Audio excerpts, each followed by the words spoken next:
Okay. All right. So again, first card, Odin, for guidance.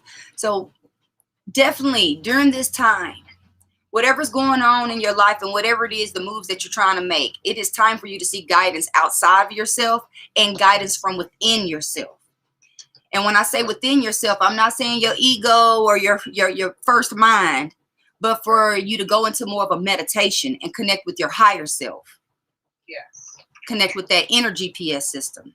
Okay? Yeah. Yes. So one, connect with that inner GPS system. In doing that, it will attract the right type of guidance into your life. So this guidance might show up as a real life person. This guidance might show up as a book that just randomly comes into your awareness. It could be a YouTube video. Our job is just to be alert and aware of the guidance. Okay? Okay. And you'll know it. You'll know it when you see it. You'll feel it. You'll feel that this is the person, or this is the message that I need for this next thing that I'm about to do.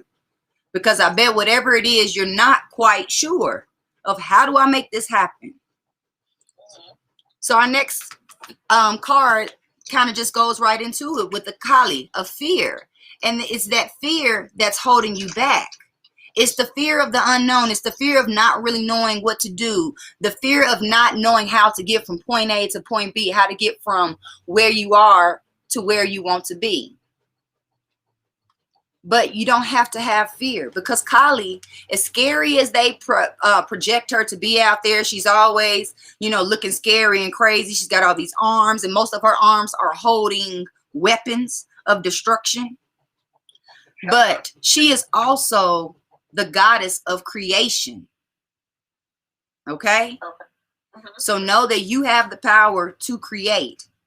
So don't have any fear in that area. You have the power that you need. You have everything that you need. You might think that you need another piece of paper or a confirmation from somewhere. You don't. Okay? Okay.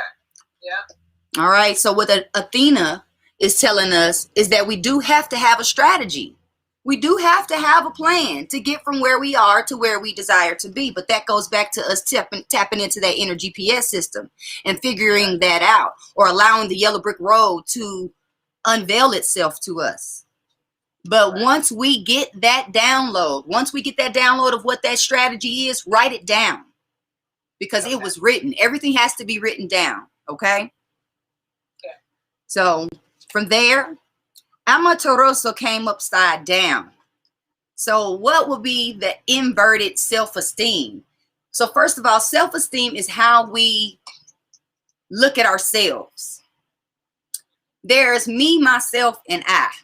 And me, myself, and I are all different people.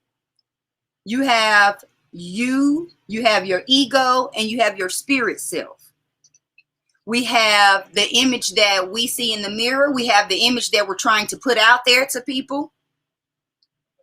And maybe in this strategy, that might be the thing, is that you may need to look at, how am I packaging myself?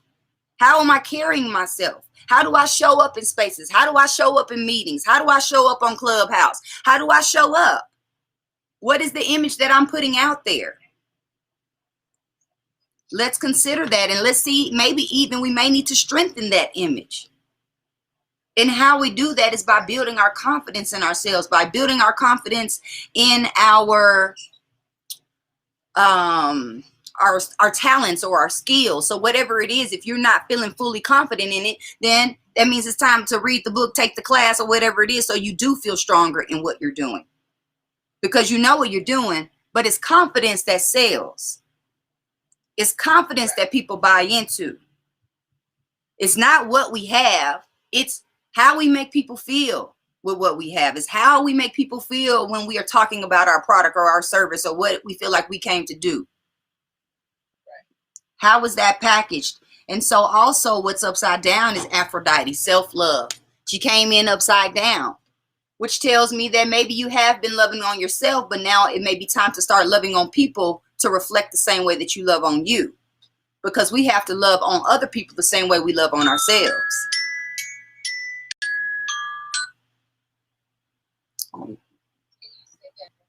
Yeah, I'm sorry. My phone started ringing.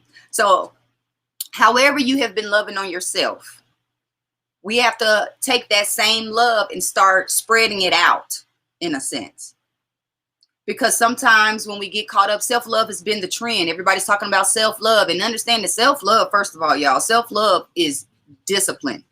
Self-love is not hair and makeup and clothing and that kind of stuff, pampering ourselves. That can be a form of self-love, but self-love is really when you are doing what you say you're going to do for yourself. When you are meeting your obligations, when you are meeting your deadlines, when you are showing up as your best self, that is self-love.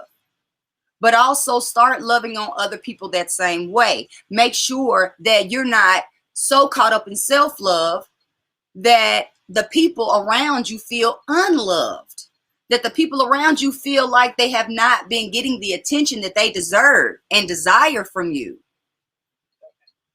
We have to do that, okay? So yes, love on self, but love on other people too, because so many people out here need our love and we don't even know it. And usually when someone is coming to us in some kind of uncomfortable experience, it's because it is a call for love. They're acting ugly. They could even be cussing. But what's really going on is it is a call for love. When you see children are acting out because they want attention. Our partners in our relationships act out because they want attention.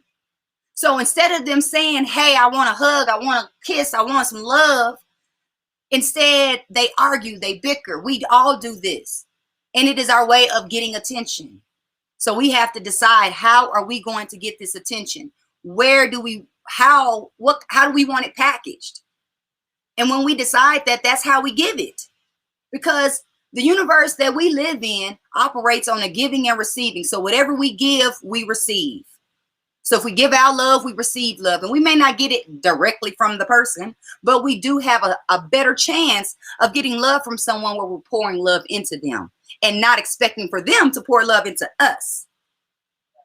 Let's take the chance. Let's take the risk of loving people anyway. Let's take the risk of loving people regardless of what they're doing and how they're acting, and start recognizing the opportunities to love more. We have expectations of people that very often we don't have of ourselves. And it is important in this season that we don't have double standards, okay?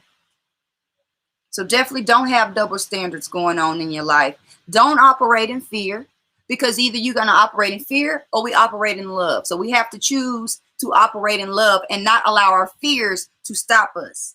If anything, we can take those fears and allow those fears to just remind us that we are about to do something big, that we are about to do something different, that we are about to transition. We are about to shift into a new person, into a new being. And we can do that. The main goal is to follow the guidance, tap into the inner GPS system, be open to guidance coming from outside. So don't shoot the messenger. There's going to be messages that come from people that you're not even expecting. You don't even respect them enough for them to give you the message, but they're going to be the ones. So you separate the message from the messenger. And that is my message for you today.